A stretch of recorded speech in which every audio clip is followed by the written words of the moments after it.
If an amendment passes today in North Carolina, it could deal a huge blow to the national fight for marriage equality. North Carolina is the only state in the South without a constitutional ban on that issue, even though it's already outlawed by statute. Jeremy Kennedy is campaign manager for the Coalition to Protect All North Carolina Families, and Dr. Mark Harris is the senior pastor of First Baptist Church and a member of the executive committee of Vote for Marriage NC. Gentlemen, it's nice to have you here this morning. Jeremy, I want to start with you because as we've been researching this, we're learning that both of the organizations have thrown a lot of money at this issue. The Coalition to Protect NC Families has spent $457,000 compared to $230,000 on TV ads by Vote for Marriage NC.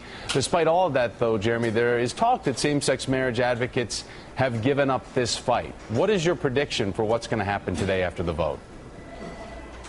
Well, I honestly think that anything could happen today after the vote. You know, and what we've been saying all along is that this electorate is anything but likely. And a lot of the public polling that we've seen on this issue is only of likely primary voters. And what we saw come out of the early vote period is that over 500,000 voters in North Carolina have already cast a ballot. That means that the turnout for this election is going to be almost double, which is historic for an election in North Carolina. And we think that within those voters that we tend to have an edge here. So I think that tonight after the polls close, that we still have an opportunity for what many would consider a great upset.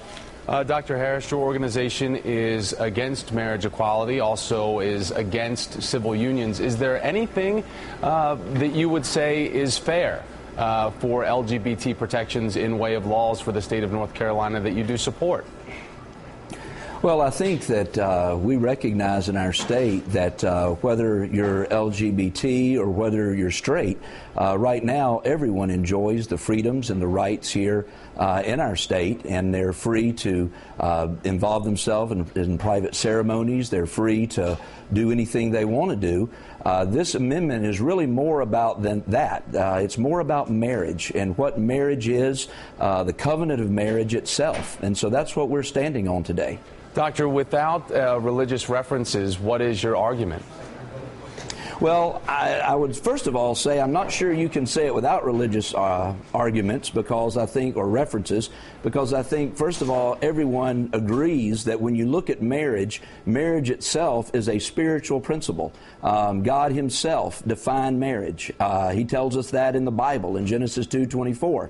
But there's also another reason that we stand for it, and the very sensible reason that we need this constitutional amendment is because far too often we've seen activist judges and other states in our country. We've also seen legislatures that all of a sudden the pendulum had swung, and very quickly by a vote of those legislatures or by the stroke of a pen of an activist judge, we have seen some states have same-sex marriage become the law. And we believe it's critical to have a constitutional amendment in order to solidify that marriage will be between a man and a woman in the state of North Carolina. As you talk about the fact that there really is no reason to talk about this without religious referencing, in the Bible, though, Jesus says nothing about homosexuality, Dr. Harris, and there are thoughts about what is said, and as you talk about the Bible in Matthew, judge not lest you be judged. In John, let the one without sin cast the first stone. In Mark, love your neighbor as yourself. Do you think it's fair for religious leaders to cherry pick certain things from the Bible to hold up, like they would in the argument against marriage equality, but yet there is nothing being done to put a constitutional amendment in North Carolina's Constitution about adultery or divorce? Well, let me first of all say that it is a misstatement to say that Jesus never addressed the issue of marriage and actually homosexuality, because in the same Gospel of Matthew that you just referenced, in the 19th chapter, Jesus was asked a question, and in reference to that question, he went back to Genesis chapter 2 and said, have you not read that the one who created them male and female? And he also quoted the Genesis reference, Jesus did, where he said that a man would leave his father and mother, and a woman would leave her home, and the two shall become one flesh. We just believe that's what marriage is, and in fact, Jesus did speak to that. But also in the Bible, it talks about stoning for adultery. It talks about death to children who curse against their parents.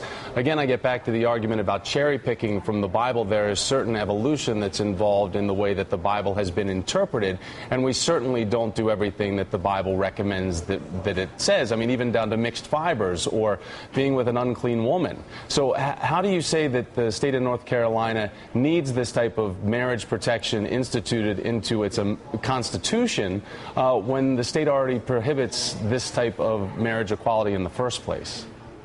Well, you make a great point. This issue is bigger than just the theological because there are very practical governmental issues here. We do have a statute that was put in place in 1996. But as I mentioned earlier, we've seen activist judges who have cast statutes aside very swiftly. We've also seen where those decisions were made either by those judges or by the legislatures. The constitutional amendment keeps this issue in the hands of the people. That, to me, is the most important aspect of this whole thing. The citizens of North Carolina are going to the polls today because they're getting an opportunity to vote on a simple statement that says that marriage between a man and a woman will be the only recognized domestic union in this state. It's really that simple. And we're having an opportunity today to let the people decide, democracy at its best. Jeremy, if Amendment 1 does go ahead and pass, what do you think that type of message sends to the rest of the country about the potential for marriage equality in other states? Well, you know, what we've been saying all along, Thomas, is that this campaign is actually not about marriage. And although our opposition has made it about marriage, if this amendment passes or fails tonight, marriage in North Carolina does not change. As we've already talked about, same-sex marriage is already prohibited by statute in the state of North Carolina, and that doesn't change tonight. But what does change is that the localities in North Carolina that already offer domestic partnership benefits to its public employees will be hindered from doing so.